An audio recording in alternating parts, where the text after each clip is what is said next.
Satisfação, internautas. Miguel Quesada, jornalista e professor de português e curso preparatório para concurso. É o nosso convidado do Sinta-se à Vontade de hoje. Fake news é o tema a ser explanado. Seja bem-vindo e sinta-se à vontade no Sinta-se à Vontade. Miguel, qual é a origem do fake news? Bom, já estou bem à vontade aqui. A origem do termo fake news ela é recente, tá? Ela ficou em alta com a eleição do Trump. Mas é importante a gente falar que fake news sempre existiu, e às vezes com outros nomes. A gente tem na informática um termo bem antigo que é o hoax, também a gente tem um termo desnotícia, e o termo que é bem mais conhecido, boatos. Tá? Então é interessante a gente lembrar que agora fake news está na moda, só que assim, sempre existiu. Se a gente for lá atrás na Idade Média, por exemplo, as pessoas ganhavam dinheiro inventando mentiras contra o rei, contra a igreja, produziam calúnias, e essas mesmas pessoas que produziam calúnias iam tirar dinheiro da monarquia, do rei, para poder parar de produzir essas calúnias. E se a gente for ainda mais atrás, lá na Bíblia, por exemplo, né, a gente pegar os 10 mandamentos, tem lá, não dirás falso testemunho contra o teu próximo, e há outros versos da Bíblia falando para não espalhar notícia falsa. Então os boatos são algo assim, desde que o mundo existe, os boatos sempre existiram. Bacana. Raízes que podem levar o ser humano a compartilhar notícias falsas. Há um estudo, né, de Fonso, que é um pesquisador norte-americano, e ele aponta mais ou menos 3 razões por que as pessoas compartilham notícia falsa. Será que é só pelo simples prazer de mentir? Não é. Uma das coisas que ele aponta é o medo. Eu acho que o nosso ouvinte aí, nosso telespectador, já deve ter recebido aquele WhatsApp, do próprio WhatsApp, falando que o WhatsApp você tem que compartilhar a mensagem para mais de 20 pessoas, senão o WhatsApp vai sair do ar ou alguma coisa do tipo. Então esse é um exemplo do medo. A pessoa com medo que algo possa acontecer, ela fala, poxa, deixa eu compartilhar isso porque não quero que aconteça. Não é só o medo. Tá? Um outro motivo que leva a pessoa a compartilhar uma mentira, um boato, é o preconceito ou o ódio que ela tem por alguém ou por alguma coisa. Então, se ela não gosta de um determinado político, por exemplo, e ela recebe alguma notícia falando mal, mesmo que essa notícia seja falsa, o senso crítico dela vai lá para baixo e o ódio que ela tem ou o preconceito que tem contra aquela pessoa fala mais alto. E ela acaba compartilhando uma notícia. E um outro aspecto que também é apontado é um aspecto bonito, que é a esperança. Na esperança de ajudar as pessoas, eu acabo compartilhando uma notícia falsa. Por exemplo, talvez você já tenha até recebido pelo WhatsApp que limão com água quente é melhor que quimioterapia para curar o câncer. É uma coisa que às vezes as pessoas mandam pelo WhatsApp. Possivelmente a pessoa que manda isso conhece o sofrimento de quem passa por câncer e às vezes quer ajudar. Só que às vezes a ajuda pode ocasionar até a morte. Tá? Só quero lembrar um caso que aconteceu cerca de um mês em Rio Preto, que um homem ele tomou suco de inhame cru porque ele estava com dengue e ele acabou vindo a óbito, esse aposentado. E é uma corrente também muito normal que a gente encontra no Facebook, no WhatsApp, que suco de inhame cru é bom para dengue, mas não é verdade. Aliás, mandioca, inhame, as raízes cruas liberam toxinas se consumida de forma cru. Então, esse aposentado infelizmente veio a óbito. Então, se a gente aí poder sintetizar o medo, o preconceito e até a esperança, que pode ser um bom motivo, são o que ajuda as pessoas a compartilharem as notícias falsas, tá? Esses motivos acabam sendo maior que o senso crítico de uma pessoa para poder interpretar e falar, poxa, isso aqui é uma mentira. Quem fabrica e quem pode estar ajudando a desmentir uma fake news? Quem fabrica fake news? Nós temos sites de humor, eu cito como exemplo o Sensacionalista, que é um site que faz uma sátira do que acontece na realidade. E o único objetivo dele é humor. Ele deixa claro que é isento de verdade. Assim como o Sensacionalista, há outros sites. E o que acontece? Uma pessoa, de repente, desavisada, olha uma notícia absurda, que é de cunho humorístico, ela toma aquilo como verdadeiro e ela acaba espalhando. e às vezes ela fica indignada. Fala, olha, o fim do tempo chegou, Jesus está voltando, olha o absurdo que alguém está propondo. E na verdade era apenas uma sátira. Mas não temos apenas os sites de humor. Principalmente no mundo político, né, que eu me debrucei bastante para estudar, existem as pessoas que estão empenhadas em destruir a reputação dos seus adversários. Então, por exemplo, ano que vem já é ano eleitoral. Vai ser muito comum a gente encontrar fake news dos candidatos do ano que vem. Tanto, de repente, aqui em Bebedouro, como nas outras cidades. Porque a pessoa pensa, eu preciso acabar com a imagem positiva que determinada pessoa, que determinado político possui.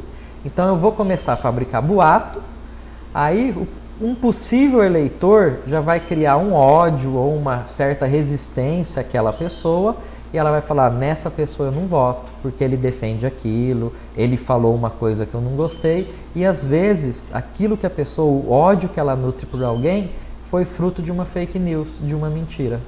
Bacana. E agora respondendo, Legal. quem ajuda a desmentir, né? Nós temos hoje as chamadas agências de fact-checking, que são agências de jornalismo especializadas na checagem de fatos. Nós temos assim, bem antigo e bem conhecido o E-Farsas, nós temos o boatos.org, existe Me Engana Que Eu Posto, da Veja, Estadão Verifica, temos a agência Lupa, enfim, nós temos várias agências que elas ajudam a desmentir. Eu até dou uma dica, você recebeu alguma mensagem, ficou na dúvida? O Google é nosso amigo, coloca lá essa notícia no Google e na frente coloca a palavra boato e coloca para pesquisar. Se aquilo for uma fake news, alguma dessas agências já desmentiram. E outra coisa que eu falo, procura sempre o veículo de comunicação, procura um jornal, né, que tenha um jornalista responsável, por exemplo, aqui a Folha da Cidade, existe um jornalista responsável. A gente vê muito site por ali que não existe jornalista responsável, você não sabe quem é a pessoa que escreve. Então vamos consumir também material, né, de uma empresa de comunicação que tenha credibilidade e que tenha em seu quadro realmente um jornalista responsável. Falar, então, se eu seguir um jornal não vai ter problema com fake news? Não, pode ser que tenha. Mas é bem menor e se o jornal cometer algum erro, ele tem por obrigação no dia seguinte, na edição seguinte, fazer uma errata e falar, ó, nós erramos, não foi bem assim que aconteceu. Muita gente fica concentrada apenas na manchete de um determinado conteúdo e não analisa a essência. Isso pode ser considerado um fator que contribui para disseminar uma notícia falsa também? Certamente, porque normalmente a manchete é sensacionalista. É alguma coisa que vai deixar o leitor assim, nossa, como que alguém teve capacidade de fazer isso? Como que alguém defendeu alguma coisa? E muitas vezes ele nem vai ler, ele já vai compartilhar porque ele acha que ele está fazendo um grande serviço, né? Começa a mandar pelo WhatsApp, pelo Facebook. Se for um leitor atento, ele vai ler o título e vai falar, mas será que é isso mesmo? E ao decorrer pelo texto, ele consegue encontrar alguns elementos que vai falar, poxa, isso aqui não é uma notícia, isso aqui é um boato. Bacana. Tanto para quem divulga, quanto para quem é uma vítima lesada, quais são as consequências que ocorrem? As consequências são graves. Primeiro, para quem divulga fake news. Eu sempre deixo claro que divulgar mentira é crime, tá? Você está agindo como um criminoso. Tanto é que já existe, se você for no campo do direito, talvez você consiga enquadrar a pessoa por calúnia, por difamação, por injúria, porque você está inventando um boato contra alguma pessoa. É importante lembrar também que você pode causar a morte de alguém. Por exemplo, o aposentado em Rio Preto, né? Não sei qual foi a situação, se alguém disse para ele que suco de inhame cru curaria dengue, ou se foi ele mesmo que leu aquilo. Se a gente pegar o exemplo da Fabiane de Jesus, lá do Guarujá, aquela mulher que foi confundida com uma sequestradora de criança que fazia magia negra, né? As pessoas que divulgaram o retrato falado responderam o processo. Normalmente, a pessoa que divulga fake news, dificilmente ela consegue chegar até ela, infelizmente. Tá? Quando ela divulga esse crime, às vezes ela consegue responder algum processo e ela é condenada, né? Acaba pagando algum valor em pecúnia para a vítima. Mas eu falo que além de ser uma atitude criminosa, aí eu apelo de repente aí para quem for cristão, né? Divulgar boatos é propagar mentira, né? Infelizmente, Guilherme, o grupo dos cristãos hoje é um dos grupos que mais disseminam fake news, né? Boatos, mentiras. Justamente aquele grupo que tem a Bíblia como regra de fé. Então eu também falo, né, em tom de brincadeira, mas é sério, que se a pessoa for cristã e ela acreditar na Bíblia e acreditar que o diabo é o pai da mentira, como diz a Bíblia, então, ao disseminar fake news, ela está agindo como mentiroso, como um filho do diabo. Eu falo, para quem é religioso, é cristão, também existe essa consequência. Só que eu falo, o pior de tudo é para quem é vítima de fake news. Porque eu falo que tem, de repente, eu falo que a consequência é eterna. Teve o caso da Fabiane que morreu, né? Às vezes, a fake news pode levar à morte. Mas se a gente entender a morte não apenas como morte física, se você acabar com a reputação de uma pessoa, você pode acabar com a vida dela para o resto da vida. Se você pegar, por exemplo, hipoteticamente, um professor foi acusado de pedofilia. Ele nunca cometeu nenhum ato de pedofilia, mas a reputação dele vai ficar manchada. Por mais que os anos passem, as pessoas vão falar, nossa, aquele professor é pedófilo. A gente teve o exemplo da vereadora Marielle, que foi assassinada, e depois da morte dela, surgiram vários boatos, né? Mesmo uma pessoa morta, é como se a pessoa matasse pela segunda vez, acabando com a reputação da pessoa. Tem gente que fala que ao acabar com a reputação de alguém, é tão grave ou até pior do que acabar com a própria vida, né? Porque as pessoas falam, você deixa de viver, você vai sobreviver com o peso de uma culpa que não pertence a você, com os olhares das pessoas julgando por algo que você nunca cometeu. No sentido de combater as fake news, de que forma você acredita que as famílias e as instituições em geral pode estar procedendo? Eu acho que nós devemos fazer uma campanha pela verdade. Eu acho que as igrejas devem colaborar muito com isso, né? Conversar com seus membros da importância de disseminar a verdade. Precisa também de um pouquinho, fala de interpretação de texto e tolerância. Porque quando a gente é tolerante, quando a gente conhece o outro ponto de vista diferente do nosso, mesmo que surja uma mentira, eu vou entender, por mais que eu não goste daquela pessoa, eu sei que aquilo é errado. Então eu preciso valorizar o diálogo, eu preciso aprender a consumir informação de veículo de informação, dos jornais, das rádios, e não consumir a informação de repente da nossa tia que manda algo pelo WhatsApp, daquilo que a gente vê no Facebook.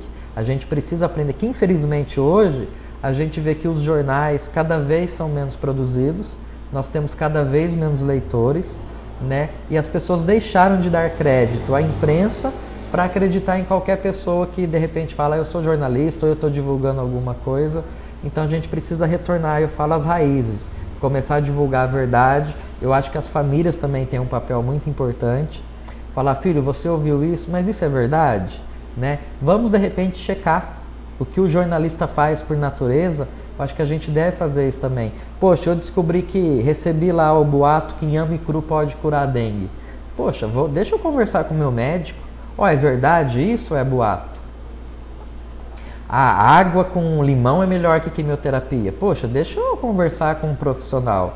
A gente tem que parar de acreditar em tudo que chega até o nosso ouvido, até os nossos olhos, aquilo que a gente lê. Assim como um jornalista, eu falo, a gente tem que aprender a duvidar de tudo. Né? Poxa, eu recebi isso, deixa eu confirmar se é verdade. Será que mais alguém publicou? Tá? Eu preciso parar, existe até um termo que chama zumbificação da informação, que são as pessoas que recebem as informações igual um zumbi recebe, ela não consegue questionar nada. Então, se alguém falar alguma coisa para ela acaba aceitando. Bacana. A sua ida nas escolas aborda um tema que vai ser usado no concurso de redação da EPTV na escola, que é justamente fake news. Como que funciona esse seu trabalho? Então, eu tenho feito um trabalho de forma voluntária, tá? Houve uma primeira reunião na Secretaria de Educação e eu pude falar sobre fake news aos representantes das escolas.